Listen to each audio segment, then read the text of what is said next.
So this machine is called the seated leg press. The seated leg press is an excellent exercise to work the quads, the hamstrings, and the glutes.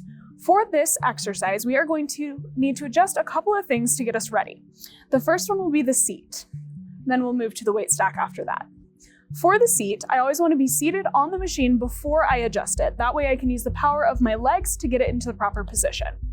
So placing my feet about mid-level on that pad. If you are taller, you're going to need to place your feet higher. So feet on that pad placement, about halfway through for me, I'm going to reach down to the lever on the left-hand side of my seat. Pull in and then allow this to come forward. We should come forward until you have about a 90-degree bend in the knee. From this point, we are going to move the pin down to adjust our weight.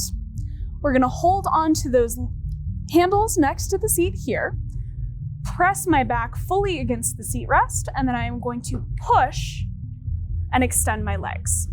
One thing to note in this one is to keep a soft bend to the knees. Do not lock your legs fully out.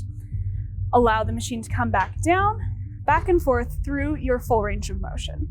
Another exercise that we can do on a leg press machine is going to be a calf raise. This exercise is going to require us to have the seat at the furthest back position that we can. My toes are going to go to the very bottom of the machine, and my heels should hang off in between the poles to each side. Now, I'm going to extend my legs, keeping, again, that soft bend to the knees, and then I'm going to allow my heels to drop between those poles. From there, I'm going to press up, and then allow my heels to come down again. Back and forth like this, maintaining that soft bend to the knees, working through those calves, making sure to go lighter on this one than you would a squat. We're working a very small muscle group here. Once you've finished your last rep, I always want you to place your feet back in a squat position and lower.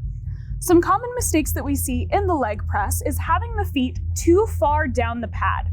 If my feet are too far down the pad, my knees go over my toes and this puts my knees at risk. So I always want it about mid-level at that 90-degree position. Another common mistake that I see with this one is allowing my low back to pop off the seat back. So if I have any space back here, we can create some pain and tension through the low back. We want to really push ourselves up and into that seat until I feel pressure through my entire spine. From there, grabbing down, pressing up. If we lock our knees out, we put our knees at risk for injury. Knees should only be slightly bent here to prevent hyperextension in this position. So slight bend to those knees, and then you should be able to move through this pain-free. That should be all you need to know to complete a leg press.